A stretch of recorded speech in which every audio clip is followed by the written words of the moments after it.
Good morning प्यारे बच्चों।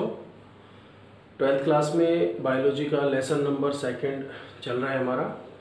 और इस लेसन में हम इससे पहले नर युग्मकोद्भिद का विकास और संरचना पढ़ चुके हैं। मादा युग्मकोद्भिद में हमने बीजांड की संरचना अभी पिछले टॉपिक में हमने पढ़ी है, और आज हम पढ़ने वाले हैं मादा युग्मकोद्भिद का विकास। यानी कि हमारा जो टॉपिक है आज मादा युग्मकोद्भिद का विकास।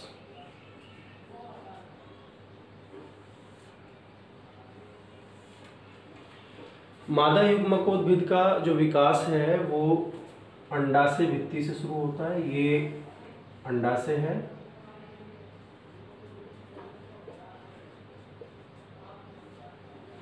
और ये जो अंडाशय है इसकी भित्ति में ये समान प्रकार की कोशिकाएं होती हैं।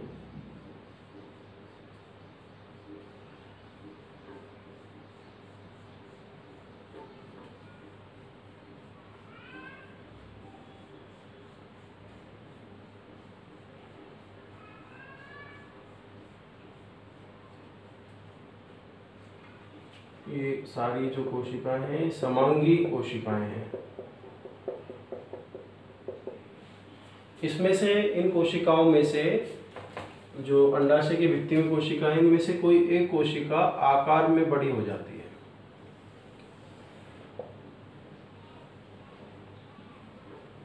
बाकी कोशिकाएं पहले की तरह ही होती हैं।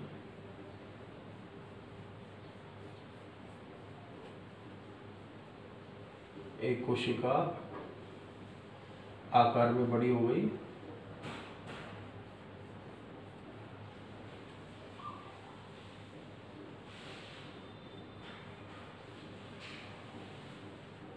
तो ये जो कोशिका आकार में बड़ी हुई है इस कोशिका को बोलते हैं प्रप्सु कोशिका।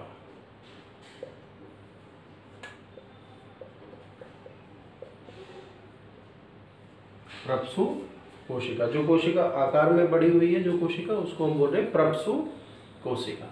अब ये जो प्रप्सु कोशिका है इसमें एक विभाजन होता है,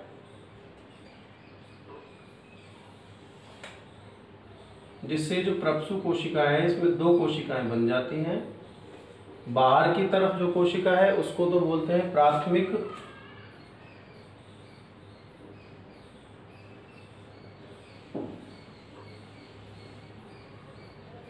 भित्ति कोशिका,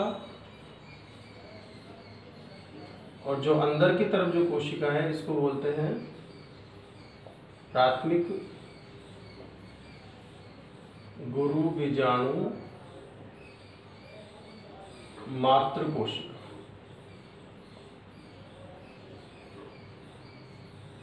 गुरु बीजाणु मात्र कोशिका बोलते हैं अंदर वाली कोशिका।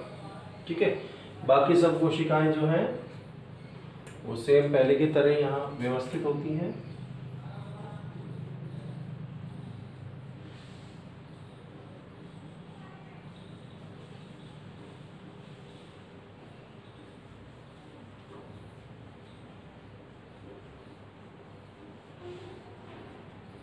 तो ये जो कोशिका थी एक कोशिका, उससे हम क्या देख रहे हैं कि दो कोशिकाएं बन चुकी हैं। तो प्राथमिक भित्ति कोशिका और एक गुरु बीजाणु मात्र कोशिका। अब ये जो प्राथमिक भित्ति कोशिका है, प्राथमिक भित्ति कोशिका लगातार विभाजित होकर ये अध्यावरणों का निर्माण कर लेती है, जबकि गुरु बीजाणु मात्र कोशिका विभाजित होकर अर्धसूत्री विभाजनों द्वारा विभाजित होकर 4 गुरु बीजाणु बनाती है। इस तरह से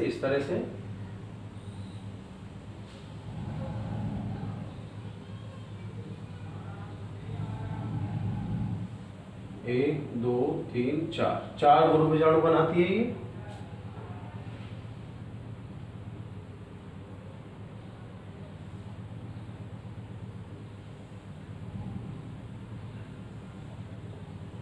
चार गुरु बीजाणु, और इनके चारों तरफ जो है ये अध्यावरण बना लिए किसने,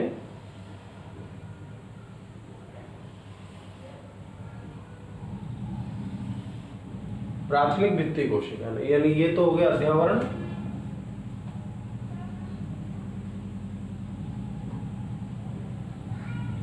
और ये हो गए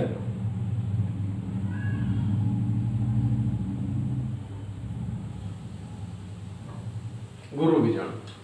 चार गुरु बीजाणु बन गए और इनके चारों तरफ अध्यावरण। प्राथमिक भित्ति कोशिका ने तो अध्यावरण बनाए और गुरु बीजाणु मात्र कोशिका ने विभाजित होकर अर्धसूत्री विभाजन द्वारा विभाजित होकर अगुणित गुरु बीजाणु बनाए। यानी गुरु बीजाणु जो है वो अगुणित है, क्योंकि यहाँ पर जो विभाजन किया है गुरु बीजाणु मात्र कोशिका ने वो अर्धसूत्री विभाजन किया है। तो इस तरह की संरचना बन गई। अब क्या होगा बच्चों कि जो चारों गुरु बीजाणु हैं इनमें से 3 गुरु बीजाणु हो जाते हैं नष्ट, और नष्ट होकर चौथे गुरु बीजाणु को पोषण प्रदान कर देते हैं। यानी हम केवल ये अंदर वाली संरचना के बारे में ही हम पढ़ेंगे। हम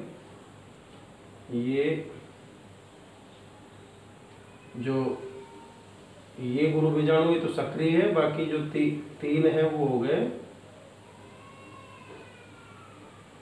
ये है सक्रिय गुरु बीजाणु,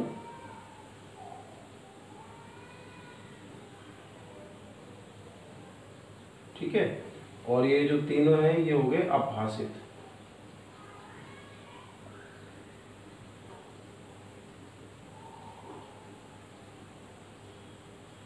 अभाषित है जो बाद में नष्ट हो जाएंगे। ये तीनों जो है ये नष्ट होकर और अपना पोषण जो है ये चौथे गुरु बीजाणु को दे देते हैं जो कि सक्रिय है, और इस प्रकार सक्रिय गुरु बीजाणु जो है वो आकार में हो जाता है बड़ा। ये सक्रिय गुरु बीजाणु है,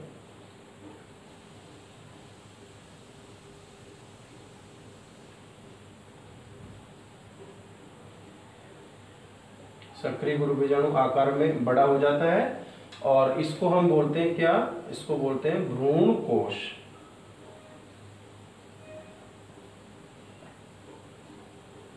जब सक्रिय गुरु बीजाणु आकार में बड़ा हो जाता है तो इसको हम भ्रूण कोश बोलने लगते हैं। इसका जो केंद्रक है, अब इसके केंद्रक में लगातार 3 बार विभाजन होंगे अर्धसूत्री, और इसका जो केंद्रक है वो 8 केंद्रकों में बढ़ जाएगा। यानी इस केंद्रक से 8 केंद्रक बन जाएंगे। जो 8 केंद्रक हैं वो 3 केंद्रक तो इधर आ जाएंगे, 3 केंद्रक इधर आ जाएंगे,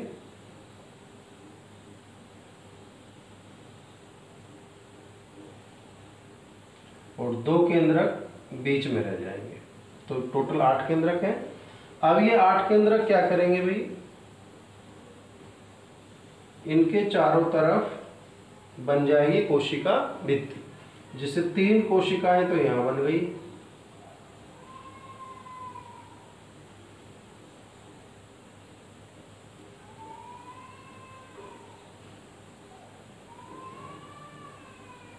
और 3 कोशिकाएं यहां बन गई,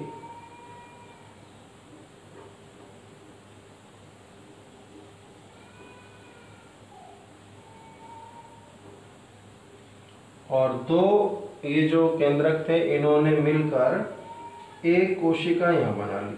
ये एक कोशिका ये थी और एक कोशिका ये थी, तो दोनों ने मिलकर ये जो ध्रुवीय केंद्रक थे ये द्वितीय केंद्रक बना लेंगे आगे चल के। तो ये जो 3 कोशिकाएं जो निभाग की तरफ है, ये भाग निभाग हो गया, ये भाग पीछे वाला तो होता है निभाग, और ये हो गया बीजांड द्वार। यहाँ पर हो गई स्थिति बीजांड द्वार, पीछे वाला निभाग। तो इनको तो बोलते हैं प्रतिमुखी कोशिकाएं, जो कि निभाग की तरफ होती है। वो प्रतिमुखी कोशिकाएं हैं। जो बीजांड द्वार की तरफ होती है उनको बोलते हैं अंड समुच्चय। इस अंड समुच्चय में एक तो होती है अंड कोशिका,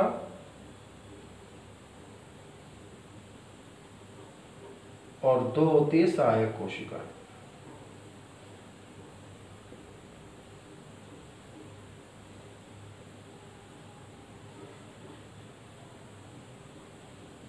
ये बीजांड द्वार की साइड वाला भाग है। और ये बीच में दो होती है ध्रुवीय कोशिकाएं।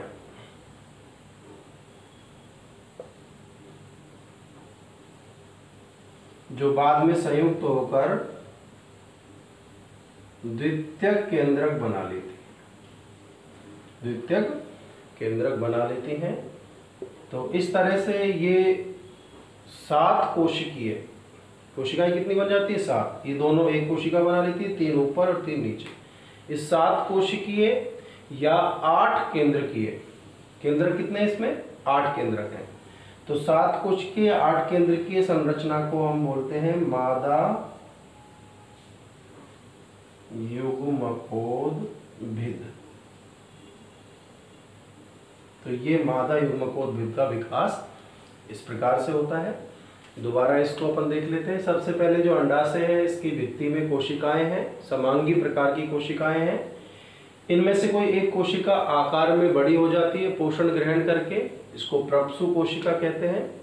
अब इसमें होगा विभाजन, जिससे 2 कोशिकाएं बनेंगी। बाहर की तरफ प्राथमिक भित्ति कोशिका और अंदर की तरफ गुरु बीजाणु मात्र कोशिका।